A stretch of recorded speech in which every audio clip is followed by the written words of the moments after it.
Dipersembahkan oleh Didukung oleh Pemirsa, giliran calon juragan ketiga akan melakukan presentasi di hadapan para panelis. Kira-kira siapakah dia? Coach, siapakah calon juragan ketiga kita pada hari ini? Siap.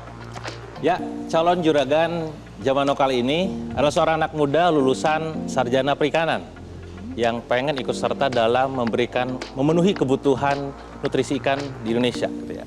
Berawal dari impiannya tersebut, akhirnya dia terpikir untuk membuat olahan ikan menjadi produk kudapan ataupun snack yang bisa dinikmati oleh masyarakat Indonesia. Bagaimana ceritanya? Langsung aja kita saksikan profilnya.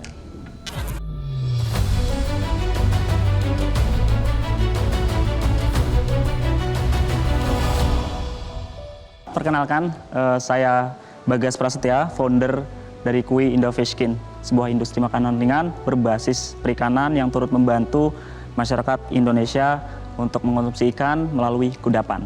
Baik, izinkan saya untuk memperkenalkan lebih dalam Kui Indofishkin. Jadi ini adalah sebuah industri makanan ringan berbasis perikanan yang turut membantu ibu di rumah dalam menyediakan aneka olahan perikanan untuk keluarganya. Dan ini adalah positioning kami mengkategorikan produk ini untuk healthy snack.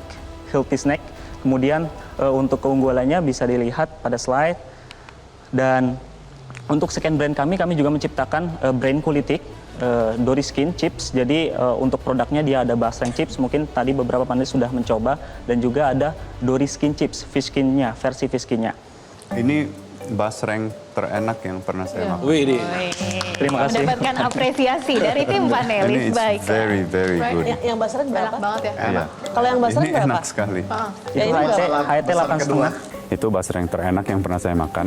Dari segi tekstur, rasa, ketipisan, ketebalannya itu juga semuanya pas. Jadi itu top. Saya, to be honest, sebelum saya masuk ke pertanyaan, ada satu masalah besar menurut saya. Saya kasih lihat. Oke.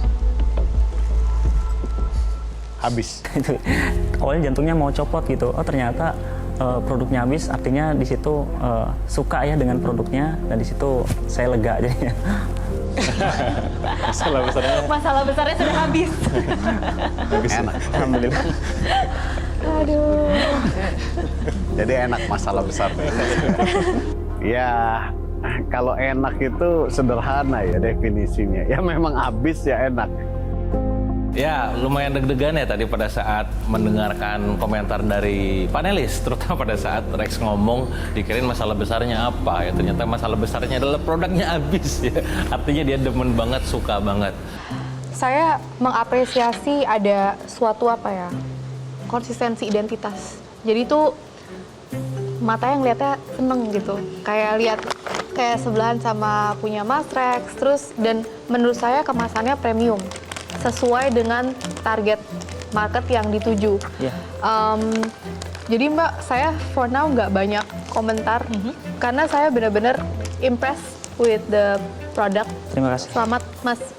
Terima kasih. Enak dan Mbak Mita. sangat representatif. Oh, enak dan sangat representatif. Sorry Pak dikit. Irwan, gimana Pak? Ini harga berapa sih? Sorry dikit. Di retail, Ini ya. retail itu 37.600 sampai 44.000. HPP HPP-nya di 12-13 ribu 12 sampai 13 ribu. dengan gramasi 42 gram ini ya. Iya. Ini enak sih. Tadi kita coba makan Thank ini you. enak. Cuman saya sebetulnya penasarannya lebih ke, dan satu lagi saya senang ada orang yang kuliahnya di perikanan.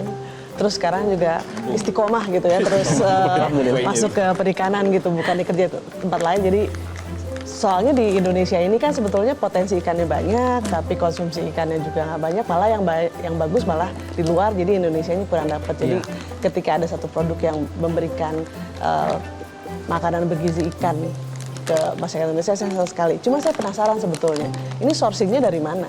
Outsourcing? Iya. Kita ada beberapa supplier sebenarnya. Kalau untuk salmon skin chip sendiri, kita dari industri filleting di daerah Jawa Timur kebanyakan. Oh banyak ya di Indonesia Iya, ini berarti? ada beberapa juga di Jakarta, cuman hanya skala kuintal kecil. UMKM yang mengolah fillet itu biasanya kita terima by product salmon skinnya. Saya sih senang aja dengernya bahwa ada orang yang kuliahnya di mana, kan kita sering sekali ya lihat ya kuliahnya di mana, kemudian kerjanya di mana, nggak apa-apa juga, itu bagus juga karena setiap orang bisa mencari path sama jalurnya sendiri. Cuman ketika melihat satu orang yang memang punya ekspertis di sana, dikembangkan menjadi bisnis, dan terbukti sekarang juga kita melihat traction bisnisnya juga baik, punya potensi bisnis yang berkembang, saya rasa Kue Fish ini bisa menjadi lebih besar lagi ke depannya. Ya, saya kembali pada yang selalu paling penting menurut saya, salah satu yang cukup penting adalah konsistensi itu tadi. Tapi ini bukan di produk karena produknya enak, packaging is good dan sebagainya. Tapi is oversaturated menurut pendapat saya kan di market banyak sekali yang mencoba memasuki ini, walaupun dalam competition landscape hanya beberapa yang dicanangkan. Tambahan saja, I think kita selalu harus lihat sekarang di segi marketingnya point of difference-nya. Itu yang akan membuat konsumen atau yang akan lebih curious untuk mencoba yang ini daripada yang lain. Fish chip kan banyak sekali, jadi hampir sama sebetulnya harganya. Tapi ini betul-betul mempunyai sedikit edge yang membuat kita ingin memakan lebih lagi dan lebih lagi. Ya betul-betul ini yang produk yang dibuat secara baik dan secara lezat. Oke, kalau Pak Reno gimana Pak? Dari tadi saya udah ngeliat Bapak udah catat-catat juga ya? Iya, saya sangat penasaran. Saya sebetulnya pengen dengar ceritanya Mas Bagas nih. Memulai dengan modal pribadi senilai Rp250.000. Oh iya. Boleh diceritain sedikit? Boleh sedikit saya ceritain ya. Jadi memang pada awal itu saya berniat untuk jadi entrepreneur. Jadi ketika waktu masih menjadi mahasiswa, saya memang suka jualan pada waktu itu. Nah, tapi saya berpikiran bahwa sarjana perikanan saya itu harus bermanfaat juga, terutama dengan background saya yang teknologi hasil perikanan, gimana caranya buat bermanfaat untuk masyarakat Indonesia. Jadi 250.000 itu dipakai untuk beli bahan baku. Pada waktu itu bahan baku, kemasan dulu tuh masih bukan seperti ini ya, masih tempel stiker, jadi biasa saja. Kemudian dulu juga masih sistem PO.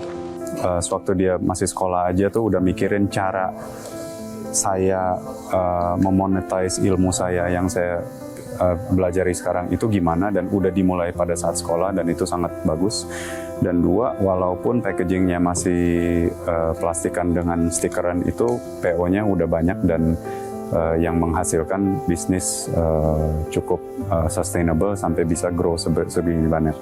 Jadi ini hal yang sangat luar biasa. Saat ini 6 bulan terakhir kami meraih omset sekitar 289 juta sekian dengan net profit margin sebesar 17,8%. Dan ini adalah strategi scaling up-nya. Dalam waktu dekat kami akan berkolaborasi dengan distributor, bahkan sudah ada forecast-nya. Jadi kebutuhan itu per bulan sekitar 30.000 pieces. Sedangkan kapasitas kami untuk saat ini masih di sekitar 5.000 sampai 6.000 pieces. Dan share equity yang kami tawarkan sebanyak 17% untuk 450 juta investment. Oke, baik, dari tim panelis masih ada yang ingin ditanyakan kepada Mas Bagas? Saya mungkin pertanyaan terakhir, mau nanya ke coachnya. Silakan. Mau berinvestasi di sini nggak, Coach? Kita masuk bareng-bareng aja mending. Karena kita paham dunianya juga. Oke, gimana tim panelis? Masih ada yang ingin ditanyakan? Sudah cukup? Ada mungkin supply ke Parex saja, itu kayaknya masih ngambilin makanan dari... Masuk mulai ini. Silakan ditambahkan untuk Parex. Oke, kalau gitu. Terakhir sebelum kita menutup presentasi dari Mas Bagas pada hari ini, silakan Coach, ada yang ingin disampaikan untuk meyakinkan tim panelis? Ya, tidak hanya untuk panelis tapi juga buat warga Indonesia, ya masyarakat Indonesia, bagaimana perjuangan beliau ya, berawal dari pendidikannya, ya, tadi yang kata Mbak Dian bilang, dengan tekadnya tadi punya mimpi besar, itu menjadi satu nilai poin gitu. Seorang entrepreneur mewujudkan mimpinya dalam bentuk produk, ketemukan sama pasar, dan jadi cuan gitu. Luar biasa. Oke, baiklah pemirsa, kita sudah menyaksikan 3 calon juragan yang melakukan presentasi pada hari ini. Dan tentunya kembali lagi nanti tim panelis yang akan menentukan siapa yang akan mendapatkan suntikan modal dan siapa juga yang akan menjadi terjuragan pada episode kali ini. Jadi tetaplah bersama kami di Juragan Zaman Now Season 4, saatnya UMKM naik kelas. Harapan saya ini bukan hanya sekedar bisa memenuhi permintaan pasar, tapi yang paling penting kami ya bisa berkolaborasi ya, bukan dari segi investment aja, tapi bisa berkolaborasi dengan para panelis yang sudah lebih berpengalaman dari kami, dan disitulah yang berharga ya, insight-insight dan masukan dari mereka. Tapi kita bantu nggak dia? Enggak, dia juga nggak butuh apa-apa. Iya. Iya, quite interesting tuh invest. Ini This one ya? dia minta 1 M, 450 buat 17%.